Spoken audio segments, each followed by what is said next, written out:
നമസ്തേ. ഞാൻ ഡോക്ടർ അനി സമ്പത്ത്, MSN senior physician, Apollo Ayurveda hospital, Kadavanthra. ഇന്ന് കർക്കിടക ചികിത്സയെക്കുറിച്ചാണ് സംസാരിക്കുന്നത്. എന്താണ് കർക്കിടക ചികിത്സ?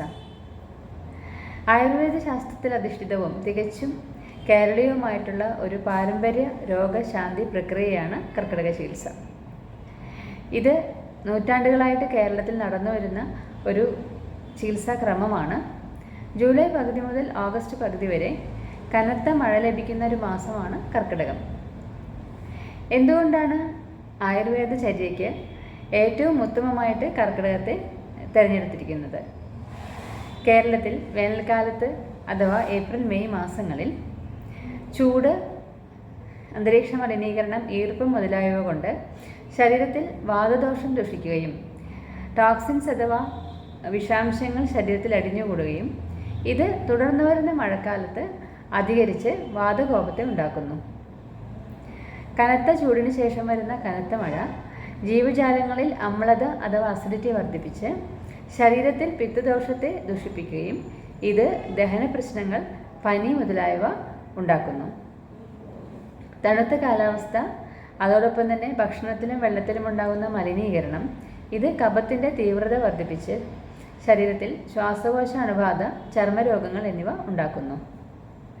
ഇപ്രകാരം ഈ മഴക്കാലത്ത് ശരീരത്തിൽ ത്രിദോഷ സന്തുലിതാവസ്ഥ വ്യതിചലിക്കുകയും രോഗപ്രതിരോധ ശേഷി, അഗ്നിബലം ഇവ കുറയുകയും ഇതോടൊപ്പം ശരീരം ദുർബലമാകുകയും അതോടൊപ്പം തന്നെ ശരീരത്തിൻ്റെ ചികിത്സയോടും മരുന്നിനോടുമുള്ള പ്രതികരണശേഷി ഈ കാലയളവിൽ കൂടുതലാണ്.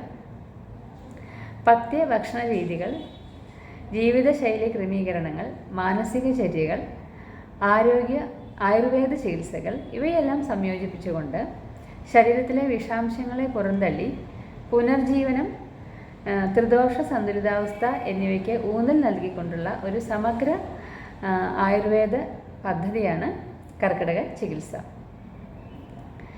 ശരീരശുദ്ധി, രോഗപ്രതിരോധ ശേഷി, മനസ്സുകളുടെ പുനരുജ്ജീവനം, അതോടൊപ്പം തന്നെ നിലവിലുള്ള ആരോഗ്യ പ്രശ്നങ്ങളെ ലഘൂകരിക്കുക ഇവയെല്ലാം കർക്കിടക ചികിത്സയുടെ ഗുണങ്ങളിൽ പെടുന്നു. ശരീരത്തിൽ നിന്ന് വിഷാംശങ്ങളെയും അതുപോലെ നീർക്കെട്ടിനെയൊക്കെ പുറത്തു കളയാനായിട്ടുള്ള ശുദ്ധികരങ്ങളായിട്ടുള്ള 5 കർമ്മങ്ങൾ, അതായത് പഞ്ചകർമ്മ ചികിത്സ ഈ സമയത്ത് നടന്നു വരുന്നുണ്ട്.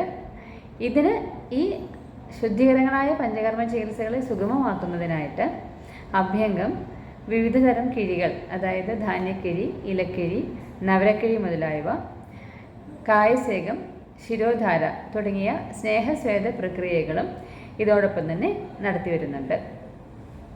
ഈ ചികിത്സകളോടൊപ്പം തന്നെ ഔഷധക്കഞ്ഞി, അതായത് ശരീരത്തിന് ദഹനവ്യവസ്ഥയെ പരിപോഷിപ്പിക്കുന്നതിനും ഉയർന്ന പോഷകമൂല്യമുള്ളതുമായിട്ടുള്ള നവരയരി, റെഡ് റൈസ്, പയറുവർഗ്ഗങ്ങൾ, ഹെർബൽ ഡൈജസ്റ്റൻസ് ഇവ ചേർത്തിട്ടുള്ള ഔഷധക്കഞ്ഞി ഈ സമയത്ത് നൽകി വരാറുണ്ട്. ശരീരത്തിലെ എനർജി പാത്വേസിനെ സുഗമമാക്കുന്നതിനും സ്വാഭാവികമായിട്ടുള്ള ശരീരകോശങ്ങളുടെ ഓക്സിജനേഷൻ മെച്ചപ്പെടുത്തുന്നതിനും ടോക്സിൻസിനെ പുറത്തേക്ക് കളയുന്നതിനും അതോടൊപ്പം തന്നെ സമഗ്ര ആരോഗ്യത്തിന് ഏറ്റവും അത്യന്താപേക്ഷിതമായിട്ടുള്ള ത്രിദോഷ സന്തുലിതാവസ്ഥ ശരീരത്തിൽ പുനഃസ്ഥാപിക്കുന്നതിനും ഈ കർക്കിടക ചികിത്സ നമ്മളെ സഹായിക്കുന്നു. ആത്യന്തികമായ ആരോഗ്യത്തിനും ഊർജ്ജസ്വലതയ്ക്കും നമുക്ക് പ്രദാനം ചെയ്യുന്ന ഈ കർക്കിടക ചികിത്സ ആയുർവേദ ചികിത്സയുടെ ഏറ്റവും അമൂല്യങ്ങളായ ഒന്നാണ്. Thank you.